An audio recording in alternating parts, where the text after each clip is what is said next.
So, I'm Kyle, and today I'm going to talk to you about how to start a presentation in a really engaging way. Rule number one is never do that.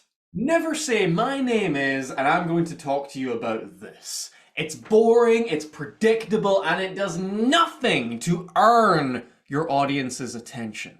And that's what you've got to do in your opening. You've got to say something or do something that makes people want to hear more, that creates curiosity. So today I'm going to show you 3 techniques that will create curiosity at the start of your presentation. And for each technique, I'm going to show you a video clip of a speaker using it in action. The first technique is using the power of a prop. What are you looking at? And a speaker who truly nailed this technique was Mohammad Qahtani when he won the World Championship of Public Speaking in 2015. This was his opening.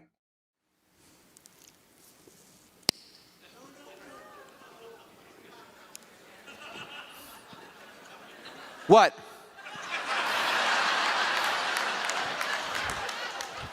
All you all think smoking kills? Let me tell you something. So as you can see, the act of putting a cigarette in his mouth and going to light it created humor, engagement, and immense curiosity for the audience. They wanted to know what is going on and where is this going? And you probably are right now. I'll put the link to the full talk below. And that can be the power of using a prop. As long as your prop is connected with the purpose and the message of your presentation.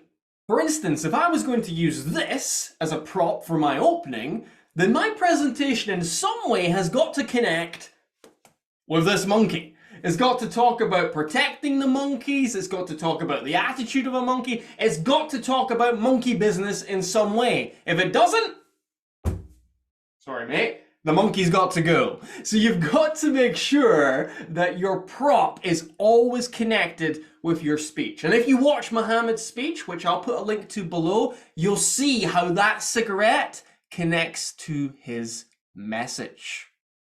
The second technique is sharing a relatable problem in your opening. And a speaker who does this tremendously well is Tim Urban in his TED Talk, which has had over 50 million views. This was his opening. So in college, I was a government major, which means I had to write a lot of papers. Now, when a normal student writes a paper, they might spread the work out a little like this. So, you get started maybe a little slowly, but you get enough done in the first week that with some heavier days later on, everything gets done and things stay civil. And I would want to do that like that. That would be the plan. I would have it all ready to go, but then actually the paper would come along, and then I would kind of do this. And that would happen every single paper. So we've all been there, haven't we? We've all had something that we need to do, like a presentation, but we've procrastinated on it and left it to the very last minute. This is why Tim's opening is so effective, because we can relate to it, because we can connect to it, because we can watch it and say, you know what, Tim? You are just like me. And that connection makes us want to listen to Tim more, makes us want to hear what has he got to say. Has he got a solution for this relatable problem? So as you're preparing your presentation, think about if there's a relatable problem that you can bring up in the opening that your audience will connect deeply with. Sharing that problem in the form of a story can be a very powerful way of getting them instantly on board with your presentation. Technique number 3 is the big promise. And a speaker who really nails a big promise in many of her presentations is Mel Robbins. Here's one of her many popular keynote openings. What I'm about to share with you is not only going to help you in your business, it's actually going to change your life. And I realize that sounds a little cheesy, right? For me to just come out here and be like, oh yeah, I can change your life. Well, the reason why I can say that is what I'm about to share with you, it's free.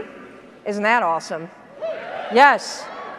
It's backed by science. It's working for millions of people around the world. It'll work the very first time you use it.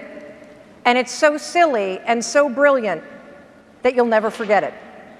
So I'm sure, like me, you're probably wondering, what is Mel going to share in this presentation?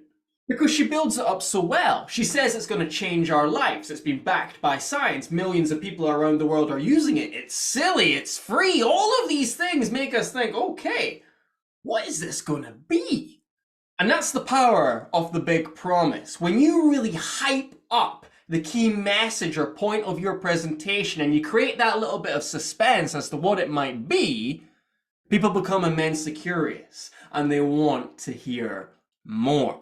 So again, when you're preparing a presentation, think about your key point. Is there a way that you could hype it up? You could build up the suspense for it before revealing it to the audience. One word of caution for this technique though. If you are going to make a big promise, you've got to fulfill that promise. You've got to live up to whatever you are hyping up. So just be careful not to overpromise and underdeliver on this one.